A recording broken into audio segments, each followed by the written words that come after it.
నమస్కారం ఘంటారావానికి స్వాగతం. ముందుగా ప్రధాన అంశాలు. రాష్ట్ర అభివృద్ధికి విజన్ 2050 ప్రకటించిన సీఎం రేవంత్ రెడ్డి. ఫ్యూచర్ సిటీలో పెట్టుబడులు పెట్టాలని ముఖ్యమంత్రి పిలుపు. మెట్రో రెండో దశ పనుల ప్రారంభానికి మార్గం సుగమం. ఆస్తులు కోల్పోతున్న యజమానులకు నేడు పరిహారం చెల్లింపు.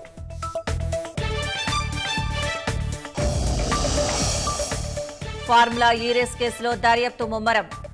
నేడు ఏసీబీ ముందుకు కేటీఆర్, రేపు ఈడీ విచారణకు హాజరయ్యే అవకాశం. ప్రారంభానికి సిద్ధమైన చర్లపల్లి రైల్వే టెర్మినల్. నేడు వర్చువల్ గా జాతికి అంకితమివ్వనున్న ప్రధాని మోదీ.